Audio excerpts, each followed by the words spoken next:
Greetings once again, Dragon Warriors. Duuz-Diz-Din back again with Super Dragon Ball Heroes Ultra God mission.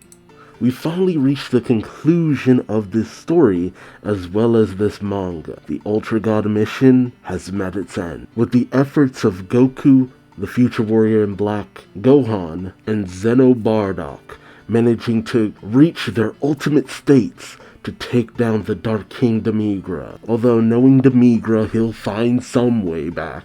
I was glad that we did get a little bit more about Demigra's storyline, because much like Fu, we get told what happens with these characters piecemeal with each appearance. Each appearance adds a little bit more to the lore. Getting to see how he tried to weasel his way to the front of the line, as Eos had Kranoa and Michikabura competing to become the new Supreme Kai of Time, Demigra allied himself with Michikabura, and things went awry from there. Love the lore. While Super doesn't always deliver, Heroes doesn't always deliver in the way that I hope in terms of certain fights, I do love the lore of the demon characters and the villains therein. I just wish we'd actually focus solidly on it sometime. So, until next time, Demigra, we end our story with a fight between Goku to finally settle who is the Gokuist of Goku, as we see who has risen to new heights. Xeno Goku, who has gone through the events of the original story Z, GT, and a lot of the games where he was a time patroller, like the Xeno games and stuff, or the Super version of Goku, who split off after Z into Dragon Ball Super, and as far as I know, this version hasn't quite hit the heights of the moral arc. So God power versus Saiyan power, who will come out on top? Join me as I find out, won't you? Alright, Goku versus Goku Xeno. The ultimate final fight begins. Let's see if it's any different from the anime, shall we? The anime was a pretty decent fight. Alright, Goku Xeno. An inevitable fierce battle. A battle that transcends time and space. We see the two Gokus facing off. They both first go into Super Saiyan, striking their iconic stances. Xeno goes in for a kick, but Goku dodges. Xeno goes in for another kick, but Goku manages to block it. He goes in for an hammer swing, but Xeno Goku dodges. They go into a flurry of blows, and as they clash, they achieve Super Saiyan 2. This is actually already kind of cool, because I don't think they progressed like this in the anime. I like the steady progression as they level up to see, who's got the better achievement, who's got the better next level. The two Saiyans smirk at each other, and then their movements speed up. Faster, they clash, evenly matched at every turn, and as Xeno Goku manages to kick back Super Goku, I like calling him Super Goku. Super Goku achieves Super Saiyan 3, and he charges up a Kamehameha. Naturally, Xeno Goku responds in turn, going into Super Saiyan 3, charging up a Kamehameha. Their beams clash in a blinding light. Super Goku then goes into Super Saiyan God, and he says, this is where the real battle of strength begins. His blast begins to overwhelm Xeno Goku, and so Xeno Goku goes into Super Saiyan 4, and Xeno Goku says this is where the evolutionary split happened. Their energies explode, and as the dust clears, Super Goku, though a little roughed up, comes through in Super Saiyan God Super Saiyan Blue. And as he flies in on Xeno Goku, he manages to knock him back, and with a turn, Super Goku manages to land a kick on Xeno Goku's face, but Xeno Goku goes in turn, managing to deliver a mighty right hook to Super Goku's face. But Super Goku manages to maintain his balance. He goes in for a strike, and Xeno Goku responds in kind. Their energies clash in a flurry of blows. Faster they clash. Energy whips around the arena, and then they transcend yet again. Super Goku achieves Ultra Instinct Sign, his face serene and calm, while Xeno Goku goes to his next level, Super Full Power Saiyan 4 Limit Breakthrough. Jesus.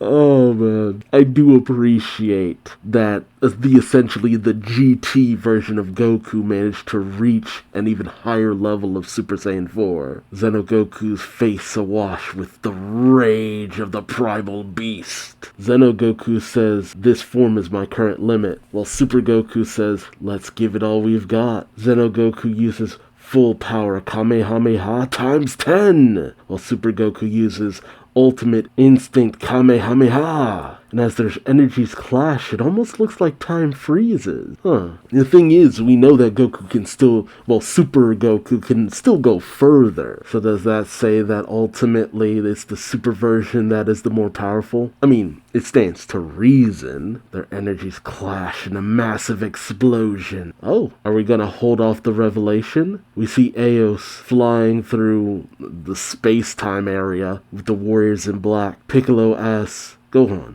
will you become my disciple?" And future Gohan says, me? Vidra then says, "Hey, Lady Eos, let's go to a place with tasty food if we're going to tour around history." Eos questions, "Food?" Vidra says, "I'm training to be a bride for the next time I see my darling. I want to win his belly. I hope he's alive to taste your cooking the next time you see him." Eos then addresses Bardock. "Warrior in black, are you really okay with it? You didn't get to see your two sons fight until the very end." Bardock says, "Yeah, I've seen enough." Eos says, "I see. It's interesting. You think he would want to see the multiple potentials of his own son." But then again, Bardock, always the stoic one. Okay, we pick up back at the battle of the two Gokus. The dust begins to settle. We see Xeno Goku breathing heavily, fresh off of the blast's intensity. But as the dust clears around the super version of Goku, Xeno Goku looks on in shock as he sees Goku in Ultra Instinct. This is what it means to go further beyond. Xeno Goku smiles and rushes Super Goku. Super Goku prepares himself.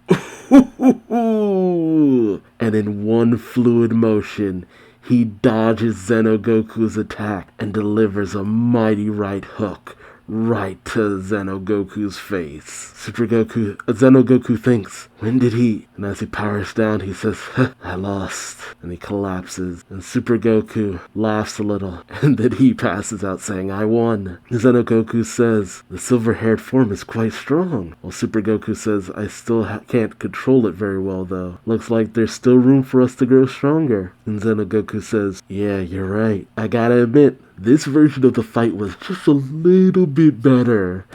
I don't know, I just like certain elements.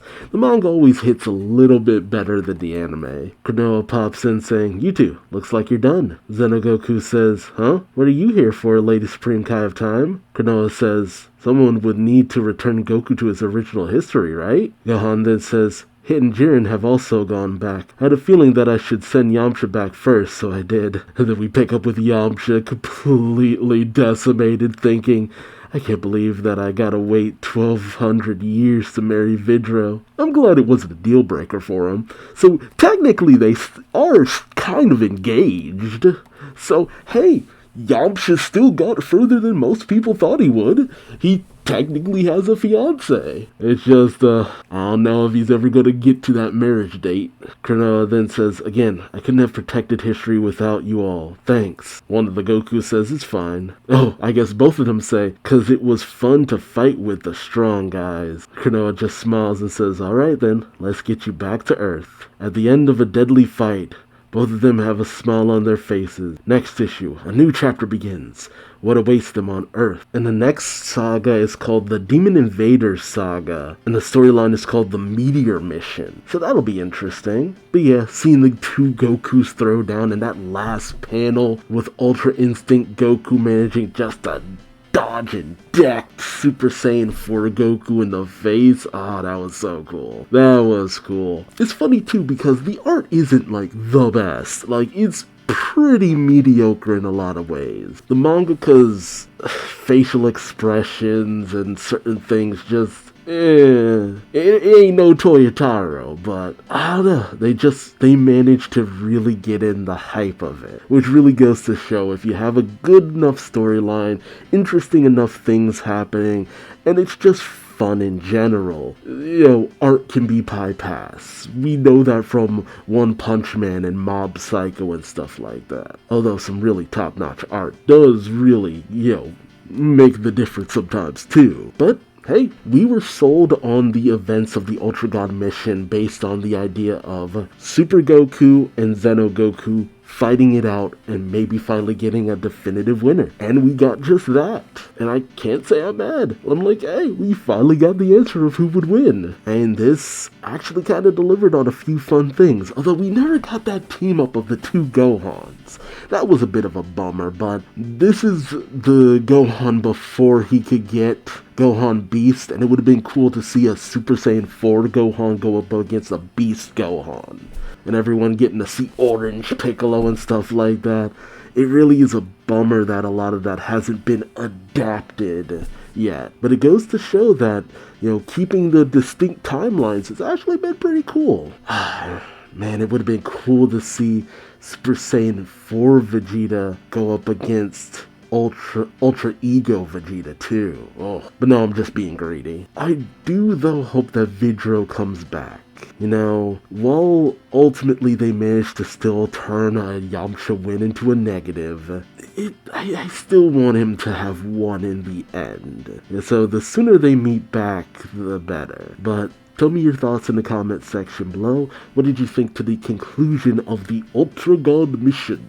Did you like seeing the two Gokus battle it out? Did you want Xeno Goku to come out on top? Or are you glad that the dominance of Ultra Instinct has made itself known across the Gokuverse? And what did you think of Lady Ayo? I hope she does appear again.